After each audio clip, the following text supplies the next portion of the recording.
안녕하세요. 전 40대이고 딸아이를 키우고 있는 워킹맘입니다. 워킹맘이라면 아마 오늘의 제 사연이 더욱 공감 가실 듯해요. 아이는 키워야 하고 키우려면 또 돈을 벌어야 하는 이 지긋지긋한 악순환의 굴레에 빠져 하루하루를 피눈물을 흘리고 삼키며 살았던 지난 날들을 다시금 떠올려보며 오늘의 사연을 한번 공유해 볼까 합니다. 전 웹디자인의 편집 쪽으로 일을 하고 있어요. 처음엔 전망이 그리 좋지 않을 거라 생각했지만 의외로 일을 하다 보니 더 전망이 좋아졌던 일이었고 제 일을 사랑하게 되었죠. 하면 할수록 매력적이었고 제가 발전할 수밖에 없는 계기를 늘 꾸준히 만들어주는 직업이었습니다. 이 직업으로 일을 하다 상대 거래처 회사 직원이었던 남편과 연이 닿아서 연애를 하게 되었어요. 서로 30대의 나이에 만나게 되었죠. 나이 차는 겨우 3살 차이로 적지도 많지도 않은 딱 적당한 나이 차에 적당한 시기에 만났습니다. 그래서 더 좋았던 것 같아요. 어느 정도 제가 안정이 된 시기에 안정된 사람을 만나서 말이죠. 남편도 저도 월급쟁이였지만 전 언젠가는 회사가 아닌 프리랜서로 일을 하며 제 이름을 걸고 제 일을 하는 게 꿈이었습니다. 그러기 위해선 더 노력하고 배워야 했고 이쪽 바닥에 이미지도 좋게 많이 쌓아야 했죠. 입소문이 빠르고 무서운 만큼 입지를 쌓기 위해선 이미지 메이킹은 필수였습니다. 그런데 남편과 제가 연애를 한다는 사실이 이리저리 퍼지면서 예상치 못하게 이쪽 바닥에 이슈가 되었고 덕분에 제 이름을 알리는데 한몫하기는 했어요. 사내 연애까지는 아니어도 비슷한 느낌이어서 아무래도 많은 관심을 받았죠. 그렇게 남편과는 연애를 하다 결혼을 했습니다. 저희 부부는 결혼 후에도 변함없이 맞벌이를 했어요. 그리고 언제고 아이를 낳더라도 맞벌이는 할 계획이었습니다. 요즘 세상에 맞벌이가 아니면 도저히 살기가 힘들잖아요. 그러니 방법이 어디 있나요? 둘이 열심히 벌어먹고 사는 거 말고는 방법이 없죠. 그래서 결혼 후에도 내내 열심히 일을 했고 아이를 낳고 프리랜서로 전향할 수 있도록 최대한 노력을 해보기도 했습니다. 그치만 프리랜서로 전향해서 일을 한다는 게 결코 쉽지도 않았고 아직은 제가 부족하고 배울 것이 더 많았기에 시기가 별로 적절하지 않다고 판단을 했죠. 그러던 중 저희 부부가 결혼한 지 1년쯤 되었을 무렵 아이가 찾아와 줬고 머리가 복잡했습니다. 많은 고민을 했으나 아직 프리랜서로 전향하는 것 무리가 있다고 판단을 했고 최대한 만삭 때까지 버티다 출산휴가를 받고 출산 후에는 육아휴직 딱 2개월만 하고 복직을 해야겠다 싶었죠. 저희 친정엄마께서 딸아이를 봐주신다고 하셔서 마음 놓고 일을 할 수 있었습니다. 결코 그렇게 하고 싶진 않았지만 방법이 없었어요. 시터를 구하자니 솔직히 남의 손에 그 어린애를 맡기는 게 쉽지가 않더라고요. 남편과 상의 끝에 위와 같은 결정을 내렸고 저희 친정엄마께서는 그래도 1년 정도는 쉬다가 들어가지라며 아쉬워하셨죠. 몸도 상하고 애기도 눈에 밟혀서 어떻게 일을 하려고 하냐고 말입니다. 그러나 시모는 완전 다르셨어요. 요즘 젊은 여자들도 능력 없으면 결혼도 못하는 거라면서 애 낳고 집에 팔자 좋게 퍼져 사는 여자들 보면 한심하기 짝이 없다고 말씀을 하셨습니다. 이게 늘 제게 무슨 세뇌하듯 하시던 말씀인데 제가 일을 쉰다고 한 적도 없는데 혹여나 제가 일을 관두고 집에서 애를 볼까봐 불안해했죠. 그런 마음이 너무 느껴지니까 너무 꼴보기 싫었습니다. 난 요즘 집에서 남편이 벌어다주는 돈 받아먹으면서 팔자 좋게 퍼져 사는 여자들 보면 그렇게 한심하기 짝이 없더라. 왜요? 어머님, 그게 다 본인 팔자죠. 전 부럽던데요. 남편이 돈 잘 벌어다 주니 집에서 편히 살림하고 애기한테 집중할 수 있는 건데 얼마나 좋아요. 미련하고 한심한 소리 하지 말아라. 넌 절대 그럴 생각도 하지도 마. 알겠지? 요즘 세상이 어떤 세상인데 직업 없는 여자들이 어딨어. 내가 애초에 너 맞벌이도 안 하고 직업도 없고 그런 애였으면 며느리를 허락도 안 했어. 남자가 집 사오고 돈 벌고 그런 거 타임 말이지. 요즘이 어떤 세상인데 안 그러니? 뭐 그렇죠. 그런데 신혼이면 맞벌이가 맞는데 아기를 낳으면 다르긴 하죠.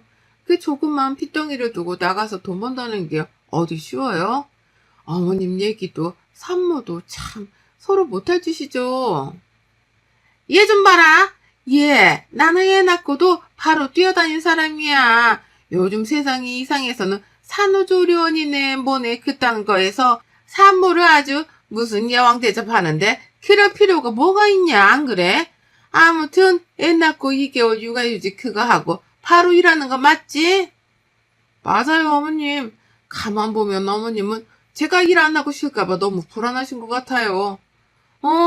난 딱 싫어. 그러니까 쉴 생각 하지 말고 일해. 사직은 멀쩡한데 어디 남편이 벌어다 주는 돈에 기생해서 살 생각하냐? 얼마나 멍청하고 미련하면 안 그래? 전 이런 시모의 마인드가 너무 웃겼던 게 본인 소개였거든요. 저희 시모가 한평생 일을 해본 적이 없었습니다. 어려서 바로 시부랑 혼전임신으로 애 낳고 그렇게 사신 양반이라 한 번은 본인 손으로 일해서 뭘 벌어먹고 살아본 적이 없으셨죠. 그러다 시부가 남편이 20대 때 돌아가셨는데 그때 처음으로 일을 하셨냐고 여쭤봤더니 시부가 남긴 돈으로 아주 편히 살고 계신 양반이 저렇게 말을 하니 정말 웃겼습니다. 그리고 막말로 주부가 뭐 어때서요? 전 너무 부럽거든요. 내 새끼 낳아서 떼놓지 않고 품에 끼고 내내 돌보면서 그렇게 살고 싶은데 돈이 아쉬우니 그 어린 거 집에 두고 나가서 돈 벌어야 하는 입장인 건데 저렇게 말하는 시모를 보면 열불이 났죠. 임신 기간 내내 시모는 제가 혹여나 몸이 힘들어서 회사를 간둘까 걱정스러워 안부 전화를 매일같이 하셨어요. 제 건강이 걱정되는 게 아니라 회사를 관둘까봐 말이죠. 나다. 출근은 했지? 별일은 없고? 네, 출근했고 별일 없어요. 그래, 산모들 보니까 다 만삭때까지 일하고 그러더라. 네가 뭐 몸쓸 일을 하는 것도 아니고 앉아서 컴퓨터나 두들기는데 힘들 게 뭐가 있겠어, 그치? 곧 출산이니 잘 버텨라. 어머님, 이렇게 매일 전화 안 하셔도 저 안 그만두니까 걱정 마세요. 이렇게 매일 전화하시는 게 더 힘드네요. 무슨 말을 그렇게 하니? 내가 너 그만둘까봐 전화했겠니? 안부 인사지. 어머님, 매일 전화하셔서 첫 물음이 출근했냐, 회사 잘 나가냐, 그만둔 거 아니냐고 여쭤보시잖아요. 그만해주세요. 시모는 정말 하루가 멀다 하고 전화해서 저랬어요. 제가 딱 출산 예정일 일주일 전에 출산 휴가를 써둔 상황이었는데 이것도 트집을 잡았죠. 뭐하러 일주일이나 쉬냐면서 말입니다. 쉬면 뭐하냐고. 하루라도 일을 해서 돈을 벌 생각을 해야지. 어차피 컴퓨터 앞에 앉아서 일하는 거 힘든 것도 없는데 쉴 생각이나 한다면서 제게 미련하고 책임감이 부족하다는 말을 하더군요. 참 어이가 없고 화가 났지만 대꾸하지 않았습니다. 곧 출산을 앞두고 있고 제 감정이 애기한테 전달이 되니 굳이 시보 때문에 화를 내고 싶지 않았거든요. 겨우겨우 참았지만 출산휴가 고작 일주일 동안 시모의 잔소리 폭격에 스트레스를 잔뜩 받았습니다. 갑자기 뜬금없이 영상통화가 왔길래 전화를 끊고 다시 걸어서 잘못 거신 것 같아서 전화를 다시 걸었다니까 영상통화가 맞다고 받으라는 거예요. 그래서 뭐지 싶어서 우선 카메라를 꺼둔 채 받았더니 주변에는 시모 지인들로 추정되는 사람들로 많았고 시모는 제게 이렇게 말했죠. 세정아, 애기 입체 초음파 최근에 한 거 있지? 아니, 그거 좀 보여줘봐. 내가 그 사진을 잘못 눌러서 삭제했더라고. 네? 빨리 보여줘봐. 얘 코가 너무 오똑해서 코밖에 안 보인다고 하니까 이것들이 갓난쟁이가 뭘 그러냐고 안 믿잖니. 그렇게 전 입체 초음파 사진들을 하나, 둘, 셋 계속해서 영상통화로 보여드렸고 시모와 지인들은 애기의 얼굴이 이렇네 저렇네 평가를 하기 시작했죠. 이쁘고 안 이쁘고로 떠나서 아이의 얼굴로 평가를 하고 있는 걸 더 듣고 싶지가 않아서 끊고 싶었으나 시모는 거기서 겨우 참는 제게 한 방울 더 먹였습니다. 아참, 그리고 너 애 낳고 2달 있다 복직하는 거 맞지? 아니, 내 친구네 며느리가 그런다고 해놓고는 지금 집에서 살림만 하고 있다는 거야, 글쎄. 너는 그러는 거 아니지? 어머님, 제가 아니라고 여러 번 말씀드렸는데요. 커봐라, 얘는 아니라니까. 얜 지 돈 벌어서 지가 쓰는 애지. 막 그런 애가 아니야. 시모와의 갑작스러운 영상통화는 너무 불쾌했고 끊으려고 하면 질문하고 끊으려 하면 질문을 해서 끊을 수도 없었습니다. 일주일 동안 시달리고 또 시달리다 겨우 출산을 했고 조리원에서 딱 2주 있기로 했어요. 그 2주 동안은 조리원 천국은커녕 시모의 전화 때문에 전 결국 전화를 꺼버렸습니다. 한마디로 사회와 단절하며 살았어요. 얘를 보여줘라. 회사에는 연락했냐? 복직 날짜는 정확히 언제냐? 하는 거 맞냐? 부터 시작해서 정말 악질일 뻔한 걸 겨우겨우 참아내고 있었습니다. 조리원에서 나오고 친정 엄마께서 저희 집에 와 계시며 아이를 함께 돌봐주셨어요. 남편도 이런 친정 엄마께 감사하다며 용돈과 수고비 개념으로 돈을 챙겨드리자고 했고 저 역시 당연히 그래야 한다고 선을 딱 그었죠. 그러면서 슬쩍 남편이 이참에 시댁에도 용돈을 드리자고 하는 겁니다. 많은 고민 끝에 금액은 당연히 아이를 봐주시는 저희 친정 엄마께서 훨씬 많이 받으셨지만 시모에게도 약소한 용돈을 드렸어요. 그렇게 매달 돈이 나가게 되었죠. 육아휴직을 했던 2달은 정말 눈 깜짝해 보니 흘러가 버렸고 어느덧 복직을 해야 할 시기가 되었습니다. 복직을 하고서도 문제가 없었던 건 친정엄마가 아이를 봐주고 있으니 너무 안심이 되었어요. 그치만 이 평온함이 그리 오래가지 않았죠. 친정엄마께서 허리가 원래 안 좋으셨는데 디스크가 너무 심해지셨고 도저히 이 상태로 아이를 받으려고 할 수 없었습니다. 엄마께서는 괜찮다고 하셨으나 전 절대로 그럴 수 없었죠. 이미 아이를 봐준 것 때문에 이렇게 되신 것 같아서 너무 속상했는데 말이에요. 결국 아이는 어린이집에 보내게 되었고 저희가 퇴근할 때까지만 딱 그 2-3시간만 시모에게 부탁을 드려봤으나 죽어도 싫다고 하셨습니다. 어머님, 상황이 이래서 그런데 연하 하원하고 저희 퇴근할 때까지만 넉넉히 3시간 정도만 봐줄 수 있을까요? 아우, 나는 얘 못 본다. 나 우리 애들도 겨우겨우 키웠어. 그리고 다 늙어서 얘 보면 골병 들어. 니네 엄마가 대단한 거지. 나는 싫다. 연아가 아무리 내 손이었고 이뻐도 내 몸까지 골병 들어서 봐줄 정도는 아니다. 나도 살아야지. 내가 골병 들고 어디 아프기라도 하면 니들이 뭐 나 책임져 줄 거냐? 그 잠깐 동안 봐줄 시터 구하는 것도 애매해서요. 그건 니들 사정이지. 니들만 애 키우는 것도 아니고. 아무튼 난 싫다.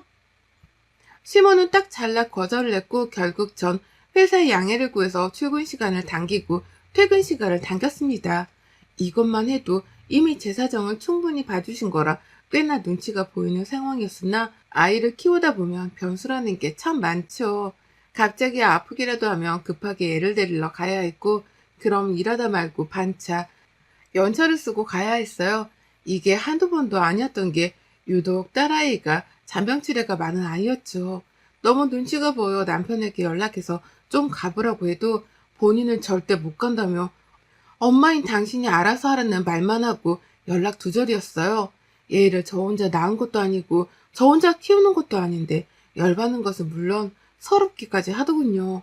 결국 이런 일이 반복되다 보니 근태가 엉망이 되었고 회사에서 공고사직을 당하게 되었죠. 그치만 억울하지 않았고 이해했습니다. 제가 대표 입장이라도 저 같은 직원 못 끌고 가죠. 하루아침에 실직을 하고 백수가 되니 막막하긴 했습니다. 그치만 어디까지나 아이를 키우다 일어난 일이고 저만의 문제나 책임이 아니라 생각했기에 남편과 진지하게 대화를 시도했죠. 내가 이럴 줄 알았어. 그래서 당신한테 같이 좀 하자고 했잖아. 당연히 같이 하는 게 맞지 않아? 나만 엄마고 나만 부모야? 어쩜 그렇게 무책임해? 돈만 벌어다 주면 그게 부모가 아빠니? 그럼 나도 그렇게 할 테니까 당신이 연하 케어해. 왜 나한테 다 떠넘기고 그래? 난 아빠고 당신은 엄마잖아. 결국 가장은 나 아니야? 가장이 무너지면 집 기둥이 무너지는 건데 그걸 원하는 거야? 이럴 때만 가장 같은 소리 하지? 어쩔 거야? 내가 다른 회사를 들어간다고 해도 이 상황은 똑같이 벌어질 거고 당신은 같이 해줄 마음도 없고 시터를 구하려 해도 쉽지 않고 그건 또 당신이 싫다고 하고 나더러 어쩌라고. 아, 그냥 연아가 지금 너무 어려서 그런 거니까 한 2년 정도만 당신이 옆에 붙어서 살림하면서 해봐. 내가 2년 동안은 어떻게든 커버해볼 테니까 그게 좋겠다. 맞벌이로도 허덕였는데 당신이 외벌이로 뭘 어떻게 커버할 수 있는데 현실적인 얘기를 해. 생활비 따박따박 주고 내 돈 벌어서 다 꾸려 나갈 테니 그냥 살림하고 연하 키우라고 2년 동안은. 그렇게 결국 남편과의 다툼 끝에 결론은 2년 동안 저더러 집에서 살림을 하라는 거였죠. 이 말이 설레지도 기쁘지도 않았던 게 집 사정을 뻔히 아는데 대체 뭘 믿고 저렇게 큰 소리를 치나 싶었습니다. 그치만 당장 방법도 없었죠. 친정엄마도 시모도 그렇다고 시터는 또 남편이 싫다고 구하는 것도 쉽지 않고 이러지도 저러지도 못하는 답답한 상황 속에서 저만 죽어 나가는 거였으니 그냥 이를 보기로 했습니다. 그런데 이 소식을 접한 시모는 아니나 다를까 한 걸음에 집으로 쫓아와 한바탕 난리를 치셨죠. 너너 내가 이럴 줄 알았다. 뭐? 맞벌이를 할 거니 걱정하지 마. 코주학 몇 년 맞벌이하고 얘 핑계로 간두 가면서 뭐 잘났다고 그렇게 큰 소리를 뻥뻥 친 건데 웃기지도 않네 정말. 너 결국 노리는 게 이거였냐? 아범이 번 돈으로 기생하면서 집구석에서 눌러앉아 그렇게 살려는 거였냐고. 어머님, 상황 뻔히 아시면서 그렇게 말씀하고 싶으세요? 뻔히 알긴 개뿔. 네가 얼마나 포잘게 없으면 잘리겠냐? 네가 능력 있고 똑소리 나는 애였으면 회사에서 너 붙들고 있지 나가라고 했겠어? 아무짝에도 쓸모없는 게 그럴 거면 연하는 뭐하러 났어? 돈이나 더 벌고 나턴가 했어야지. 능력도 없는 게 여러 가지로 열받게 하네. 당장 나가서 일해. 돈 벌으라고. 마트 가서 일하던 편의점 가서 일을 하던 일해. 아범 돈에 기생할 생각하지 말고. 시모는 저더러 남편 돈에 기생하지 말고 어디든 가서 일을 해 돈을 벌으라고 했고 남편은 딱 바로 다음 달부터 치사한 본색을 드러냈습니다. 생활비가 들어있는 체크카드를 내밀며 앞으로 이걸로 생활비를 하라고 주며 말을 하더군요. 이거 생활비 카드거든. 여기 40만 원 들어있으니까 앞으로 딱 한 달 동안 무조건 이걸로 생활해. 뭐라고? 왜 못하냐? 돈도 못 버는데 40만 원이 꽁으로 생겼으면 감지덕지 해야지. 여보, 연아 엄마야. 왜 그러냐? 지금이랑 한 달 전이랑 같아? 왜 그래? 당신 똑똑하잖아. 당신 지금 뭐 하는 짓이야? 이러려고 나더러 살림하라고 했어? 돈으로 치사하게 굴려고? 40만 원이 꽁으로 생겼는데 이게 치사해? 이야, 이세정 수준 높네? 땅을 파봐라. 100원 하나 나오나.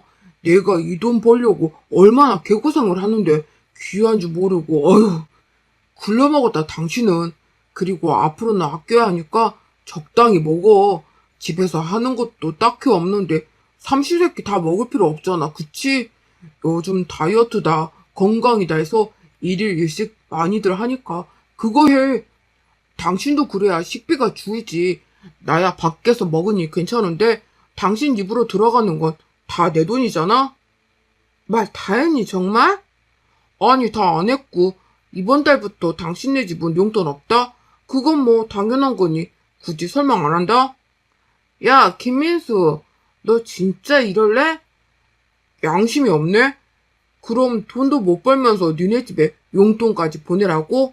내가 번 돈으로 생색은 다 내시겠다? 그게 아니라 지금 양가에 드릴 용돈은 다 못 드리지. 한 푼이 아쉬운데 우리 한편에 어떻게 용돈을 드려? 아니지, 난 벌잖아.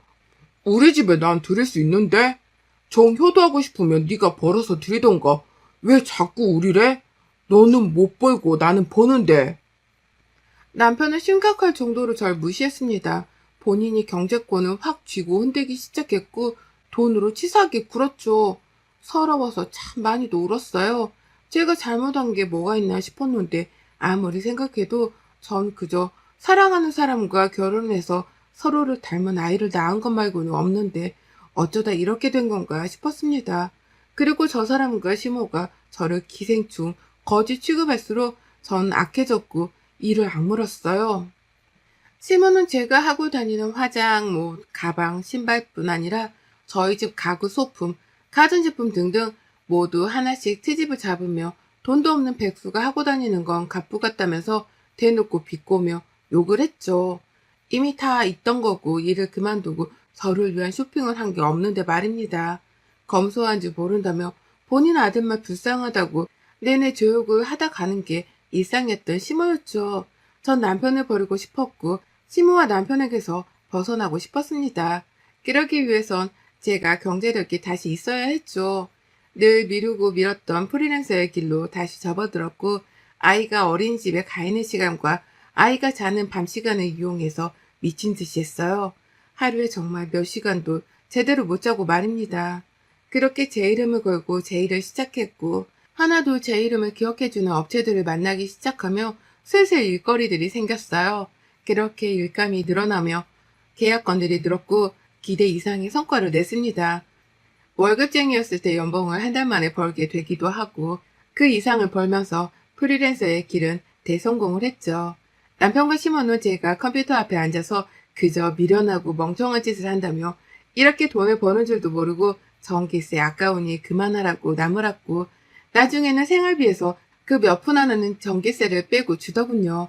그러던가 말던가 신경도 안 쓰고 있었고 전 변호사를 통해 미리 모든 걸 다 정리한 후 이혼 통보를 했습니다. 다른 건 다 괜찮은데 제가 번 돈이나 양육권을 빼앗길까 무서워서 이 부분을 철저히 준비했죠. 남편과 시모는 이혼을 통보한 제게 이렇게 말했어요. 이혼? 너 지금 이혼하자고 했냐? 드라마 좀 그만 보랬잖아. 세정아, 연아 엄마야. 왜 그래? 이혼하면 뭐 먹고 살게. 아니 막말로 나야 좋지. 미친 것? 당장 이혼해버려. 그냥 저런 미련한 거랑 뭐하러 사니? 이참에 터져먹고 이쁜 아가씨랑 새장가 들어라. 너도 어디서 저런 멍청한 게 며느리로 들어와서는 넌 지금 이혼하면 네가 어떻게 되든지 분간이 안 서지? 김민수, 네가 좋다고 매달려서 만났고 결혼하자고 졸라서 결혼도 했다? 그리고 애기 그렇게 원한다고 꼭 공동육아 할 거라고 해서 애기도 낳았지. 왜? 그만큼 신뢰했으니까. 근데 결국은 너나 네 엄마나 주둥이로 나부거리는 거 말고는 할 줄 아는 게 아무것도 없어. 둘을 보면 딱 그 말이 떠올라. 물에 빠져도 저것들은 주둥이는 둥둥 뜨겠구나. 이혼 빠르게 해줘. 그리고 꼭 세장가 젊고 이쁜 여자랑 하길 바라고 너도 니네 엄마도 나중에 너무 배 아파 죽진 않길 바래. 특히 어머님 성질이 워낙 고약하셔야지 배 아파 죽다 쓰러지실까 걱정이네. 아무쪼록 무탈하지 말고 하는 일마다 쪽박 차시길. 그렇게 이혼 과정을 밟았고 그 과정에서 제가 프리랜서로 대성공했다는 걸 알았죠. 저희 부모님께 각각 드림카이셨던 제네시스와 벤츠를 뽑아드렸고 명품도 이것저것 선물해 드렸거든요. 저 역시 드림카를 샀고 아이와 살 집도 마련했으니 말입니다. 이 모든 것들을 직접 눈으로 본 시모와 남편은 눈이 뒤집혔고 그야말로 배 아파 죽을라 했어요. 저를 어떻게든 다시 잡으려고 안간힘을 쓰며 달라붙는 거 겨우 끄집어내고 뻥 차버리고 시원하게 정리를 했고 지금은 딸아이와 함께 잘 살고 있습니다. 프리랜서로 여전히 잘 벌고 잘 웃으며 잘 살고 있어요. 여러분의 생각은 댓글로 남겨주세요. 오늘도 시청해주셔서 정말 감사합니다.